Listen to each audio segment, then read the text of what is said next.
Hello everyone, this is Batty of Batty Plays Games, and welcome back to Dwarf Fortress, Episode 9. Last time we dealt with migrant waves, massive migrant wave, a elven caravan, and we set up nobles, I think it was, which we're actually going to change that here now. We're going to hit N, and we're going to hit R, and yeah, it looks like our manager, somebody is better for that. Stitch is still our good chief medical dwarf. We're gonna get Sapphire Toes as our broker so we can see what everything is worth. While Gear Grind was good for being able to talk merchants down, if he doesn't know what something is worth, it's kinda no use there. And Gear Grind is still adequate record keeper. So and while dealing with a few things, let's get beds made for the migrants.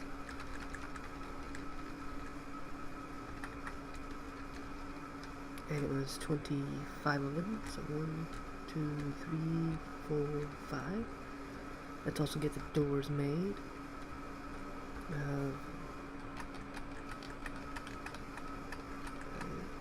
10,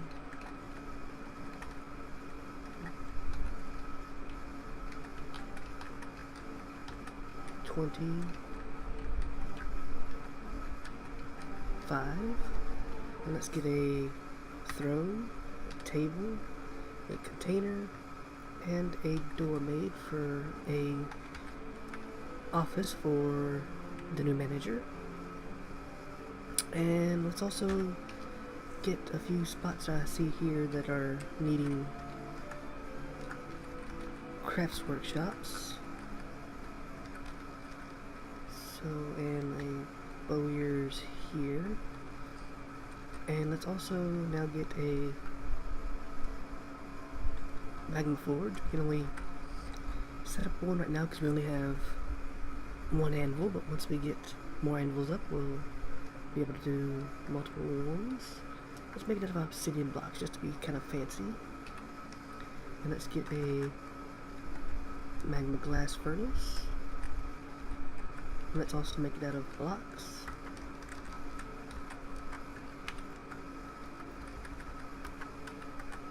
And one more here. And let's also get a kiln set up. Let's get one there. Also out of blocks.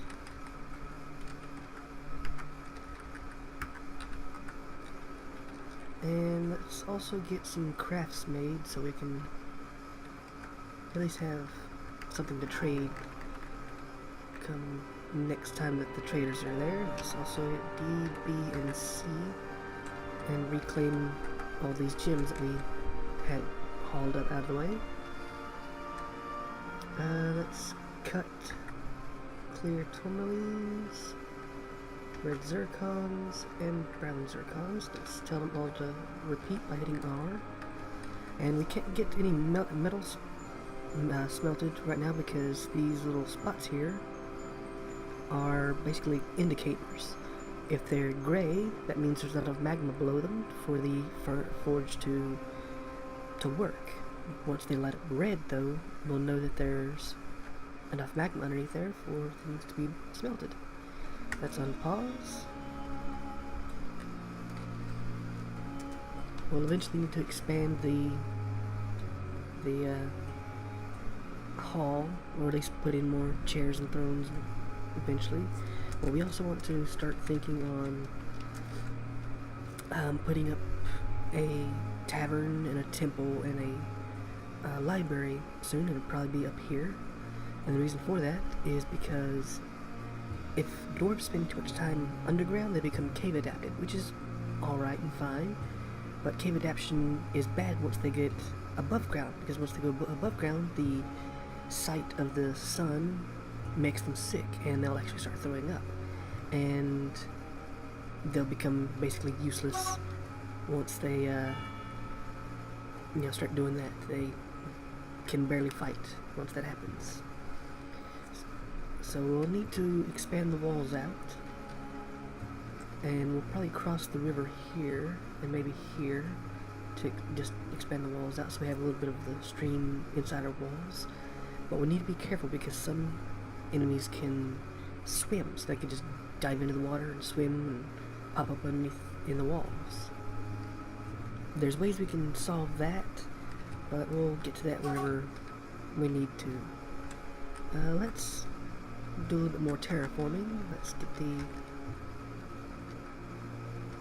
trees down there chopped down. Let's clear some of the land back here.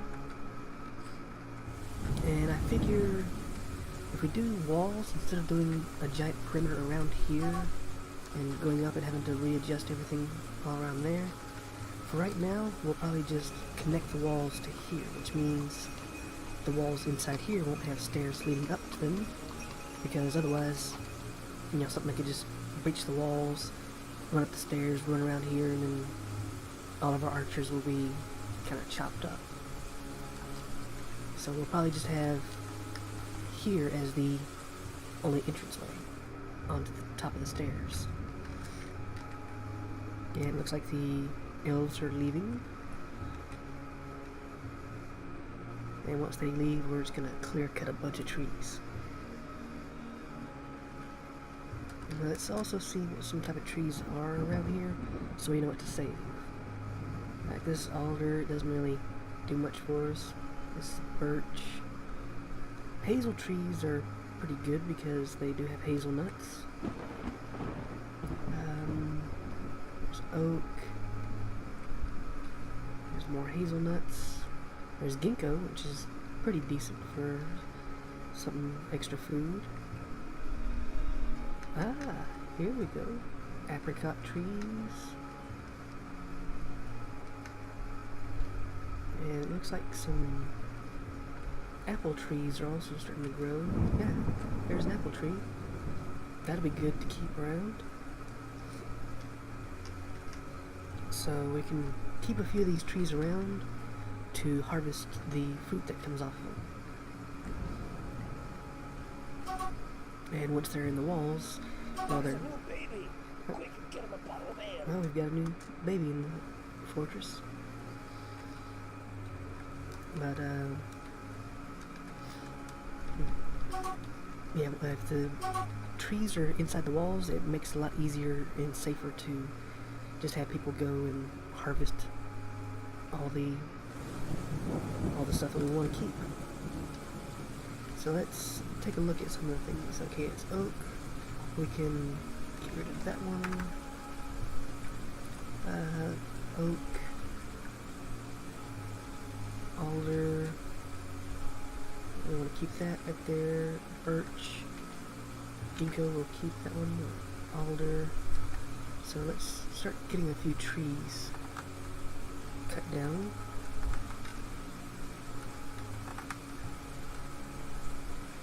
And I think there's this one right here as well.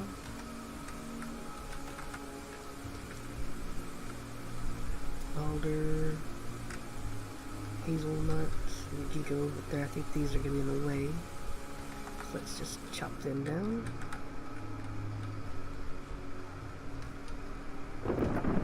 So we'll have a hazelnut here, a ginkgo tree there. Where is the, there's the apple tree. We can actually chop down this one for a lot more wood, more space, and just have the ginkgo here and an apple and hazel there.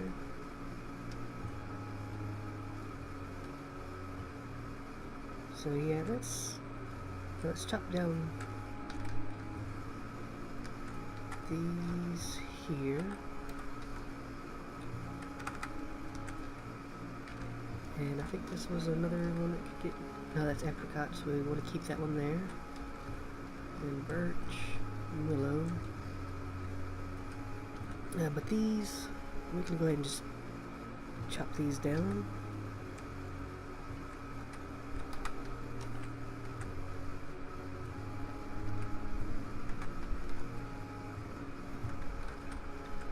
And we'll leave those over there, and then these up here we'll chop these down.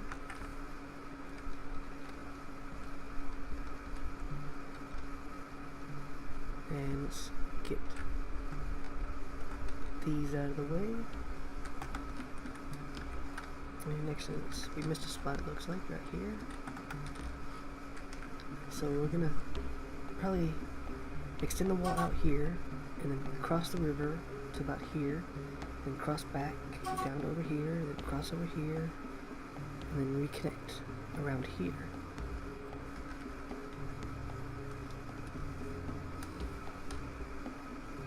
And once again, it'll all be out of wood, because that's most, well, that's what we have the most of to make stuff out of.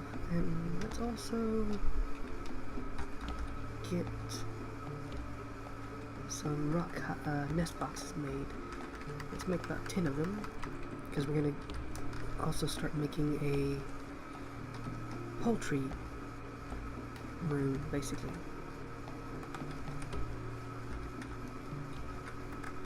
So let's make it about 5 by 5.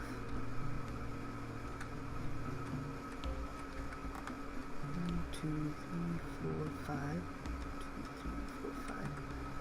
Actually, we can easily just put that there. Right there,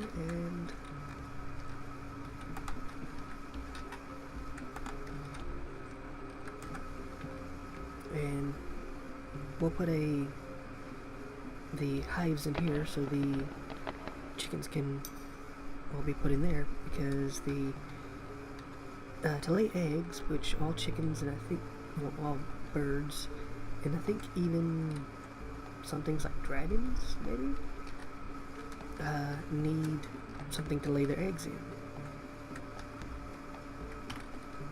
and without that, then, well, they don't lay eggs, and you can't really harvest them then, and this gives them a spot to lay the eggs, which we can then harvest and use for food.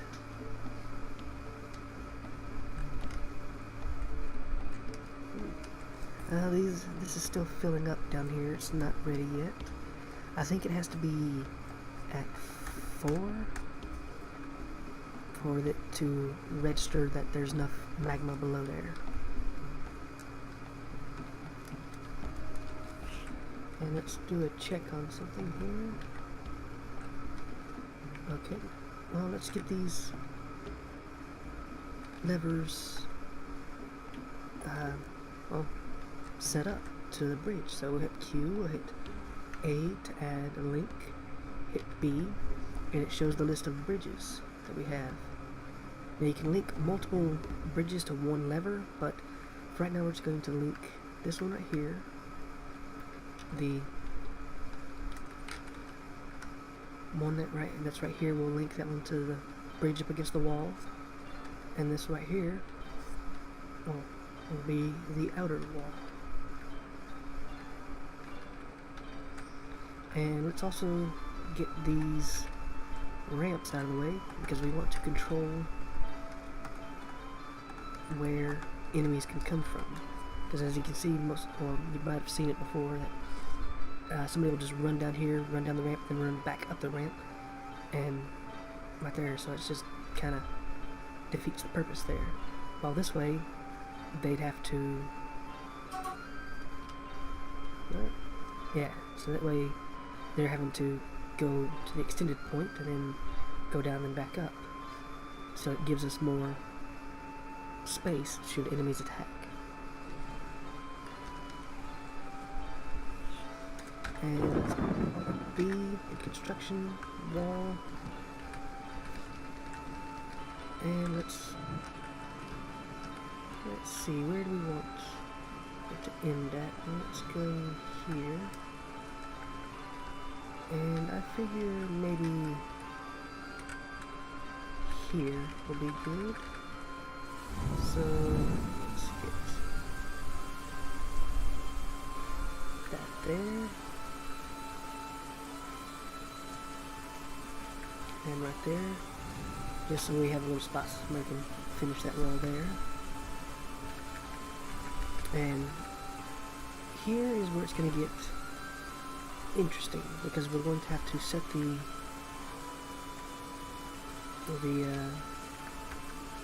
walls up in a way that somebody can get over here to put up a wall here, and then remove the floor, and then put up another wall there.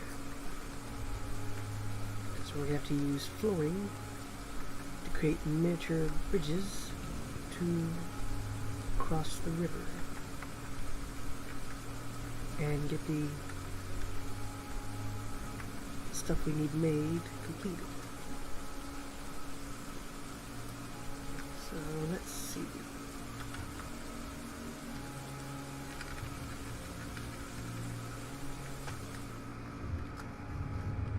Let's get more wall sections set up. And we're gonna cross right around here, I think, so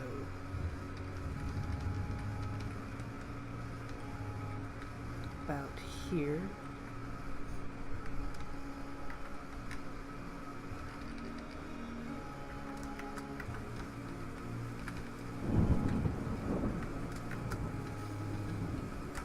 And let's also keep an eye out for where we want the drawbridges to be.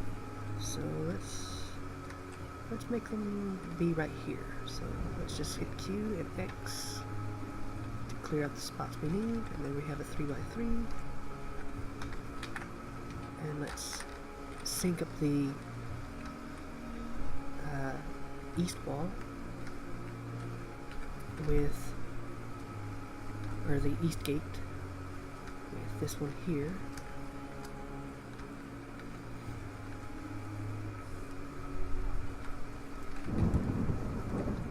Just to make things nice and look good. And let's do another thing of flooring to cross here.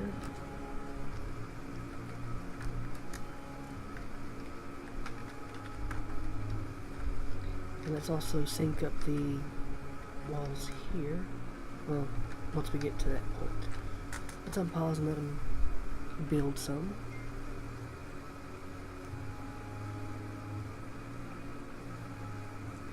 And there's everybody going to start building. Let's go check the forges. Yep, they're almost there, yeah. It has to be at 4 for it to make the forge be usable. And as you can see right here, the magma forge is kind of flashing. That's because their magma's moving around there. And these, you can see they're flashing from gray to red, which shows that they'd be usable once it's red. Because I think it's every X amount of things made uses up one tile, or like one little unit of measurement of magma. So whenever the reservoir is full, and back here is steadily pushing more forward to where it gets to the point to where it won't matter, we can just craft non-stop pretty much. Sorry, I can't do it, sir. Where are they all? It looks like the migrants are sleeping.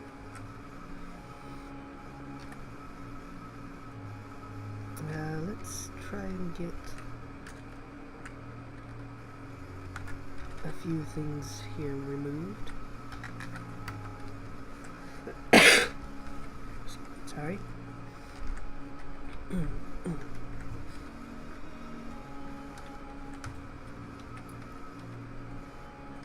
So yeah, the migrants are passed out outside, so that's kind of not really helping us any.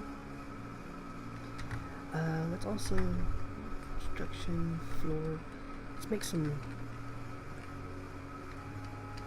basically a river crossing here for us whenever we actually want the little pathway to be there. So that will be little, little mini bridge, I guess.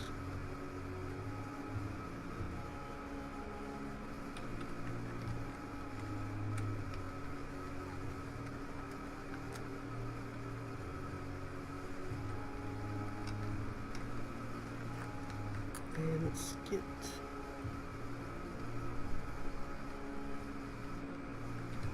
see that right there. Let's go see how many of those beds are made because looks like they're all made. So let's get the bed set up so whenever a migrant does need to sleep, they won't be sleeping outside, which makes them grumpy. Just having extra beds around is nice because, well, like I said, if someone needs to go to sleep, they'll go to an unoccupied room that just has a bed that isn't assigned to anyone and use the bed for that moment.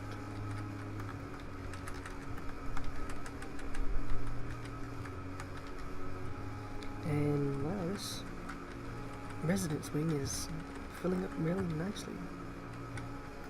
We're gonna have a lot of people pretty soon, it looks like.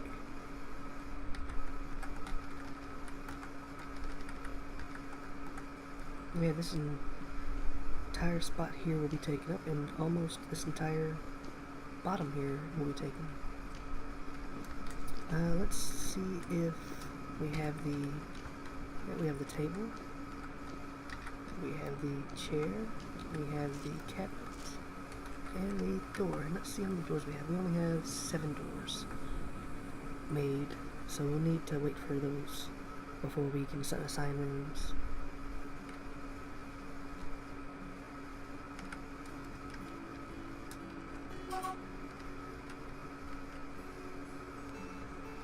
And let's get the rest of these walkways here cleared up so we can put the extra layer of walls there.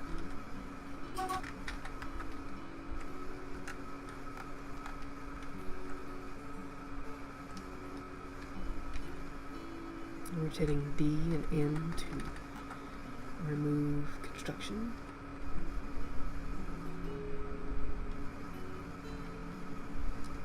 And let's get down here kind of nice and tidied up.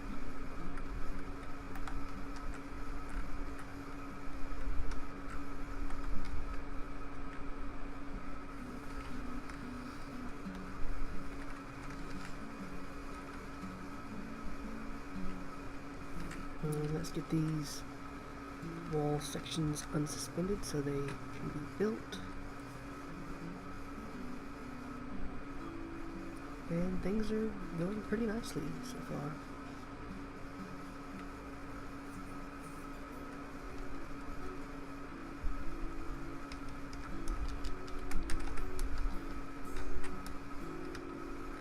And our furnaces are almost ready for some good uses. At least I'm hoping so. Looks like we have all the crafts made. There's some nest boxes being made. So let's get these gems put into something. So let's hit Q here, and let's hit E for encrust, and we're going to hit G, we're going to hit repeat. And we're going to do this for all of them, for all our cut gems.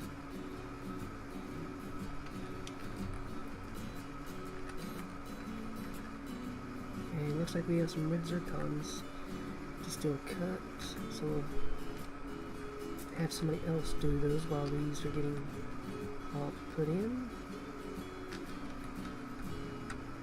And yeah, you can see here it says like you can do encrust goods, encrust furniture, encrust ammo. I'm not sure why you'd ever want to encrust ammo, but the option's there, I guess.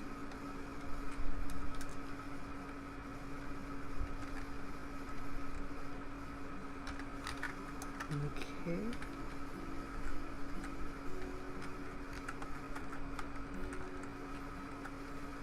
And that section of wall is nicely done there. Let's make sure this section is lined up,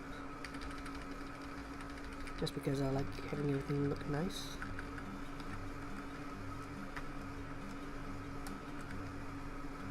And we're going to start moving it all around here, I think.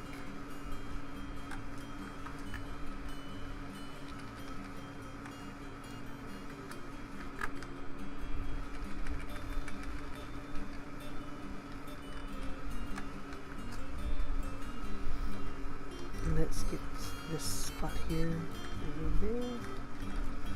Okay, and now let's make sure these all line up.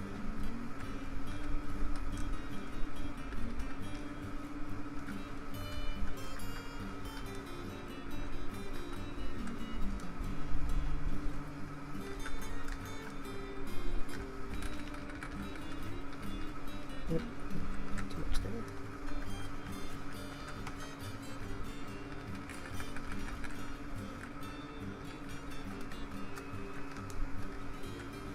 And let's start getting the walls there.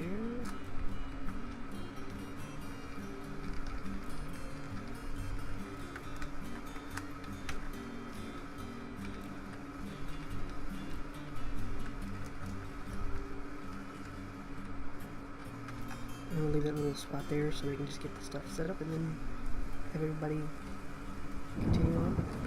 This is our outer area, and we'll have probably the tavern here, and maybe the temple here, or I don't know, maybe a temple over here, and the tavern here, and a library somewhere here maybe, Why do you think I can do this? or maybe tavern here, library, and temple here. We're going to have a generalized, a generalized temple, so it's not going to be dedicated to anybody at the moment. We'll eventually have dedicated temples inside, but we're just having one for everyone, so the dwarves can just go and pray for a bit and just be alright with that, I guess, for a while.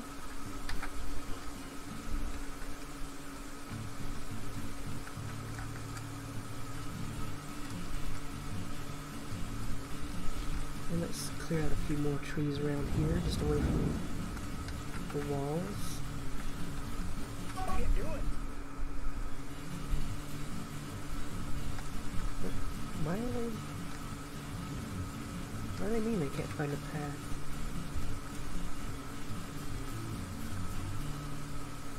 I can see him. We must go back to the shadows. Oh, where's he at? Here he is, another cobalt thief.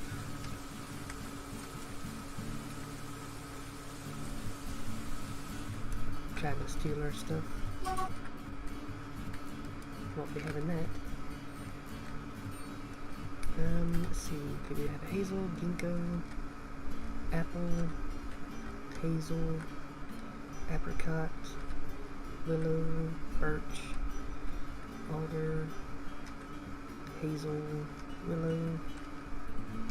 So we can cut down this one right here just to have some extra room, so we just gonna have things set there. And let's get the wall finished right there.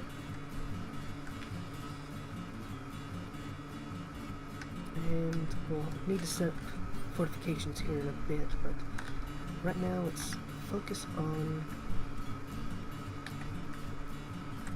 the temple first. And we're going to have it about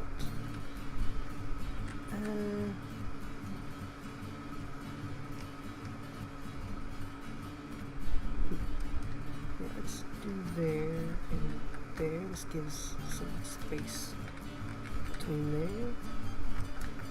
You need to make them large enough that they have a central kind of, I I guess, like prayer room or something that, you know, some religions they'll need to be able to dance or need to be able to play instruments.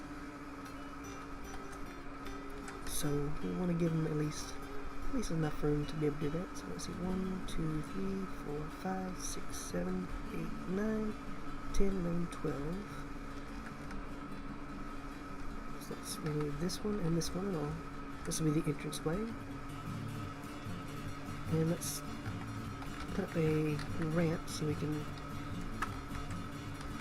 get to the roof, so we can make a roof. So it's not just pouring down inside.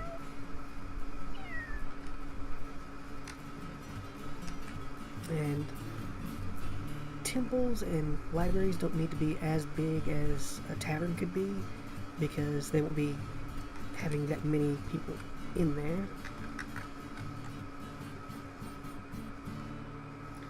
Let's do floor.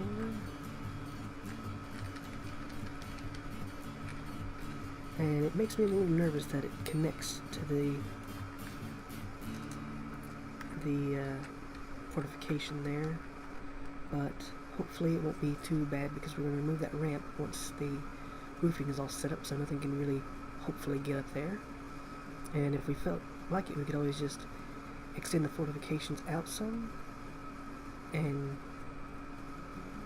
just have a kind of like blocked off area there, maybe. It's something to think about. Let's go check the reservoir again. Oh, that's not good.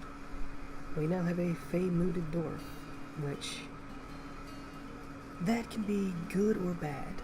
Moods, they make the dwarf want to make something. Some moods are better than others. Fey moods, they don't really gain any skill increases, but they can make things that dwarves normally can't make. And let's see, he claimed this workshop, and he says he must have bones. Lots and lots of bones, apparently.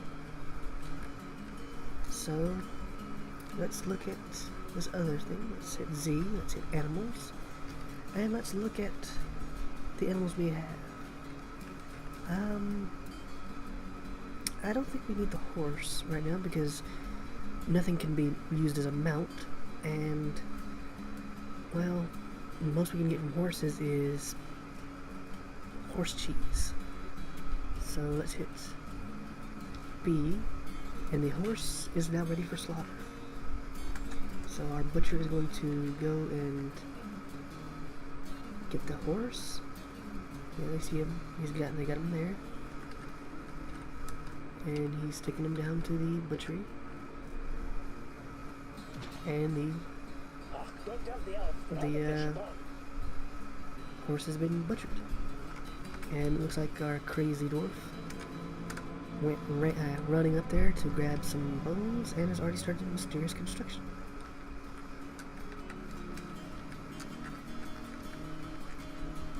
And it looks like the roofing is almost done.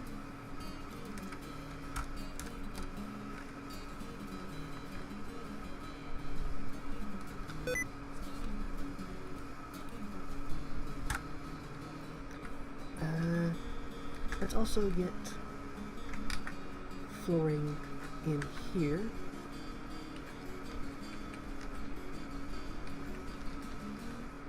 Because what are we, heathens, to have dirty floors for our temple? No. Although we are seeming like elves at the moment, with all this wood and construction everywhere, we'll eventually get it replaced with nice stone. Let's get that ramp out of the way, and let's get a door, and just for fun, a table and two statues. Oh, we're actually gonna need 2 doors. I forgot we're making a double door.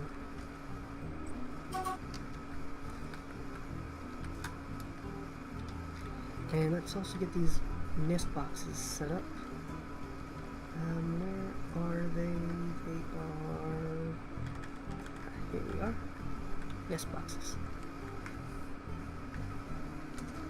Nope, animal trap.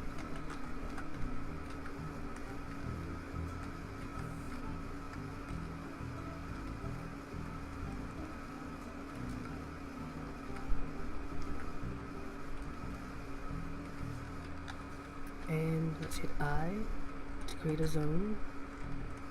Make it that big, hit N, and let's get the birds in there. This one, because it's a pet, we don't want it to go in there because it'll stay in there, and pets, they'll make their owners happy whenever they're around. So we'll let it run around, and it'll run into the nest box room if it ever needs to lay eggs. Let's see. Oh. Goblin Hewer, the peasant, has created Bacchus Keg, a horsebone armor stand. She claims it as an heirloom in the name of the family ancestor Melville Cloister Palms. And let's take a look at our artifacts. So hit Shift L, and because we only have one, it's the first one that shows up. Let's hit V. There's a horsebone armor stand. All craftsmanship is the highest quality. It is encrusted with bones of bands of horsebone. So it's just a nifty little thing, but that's kind of it at the moment on it, I think. Let's get this set up for our new manager. And it looks like our manager is married to one of the Beastmasters, so their family basically has a now little dining room that they can use, even though it's all for the manager, but oh well. Let's pause for now, and we'll pick it up in the next episode. We'll try to get the tavern up, and then probably the library, although the library will take a lot longer to do because it has a lot more things to make. But until then, I hope you enjoyed the video. Thank you for watching. Bye.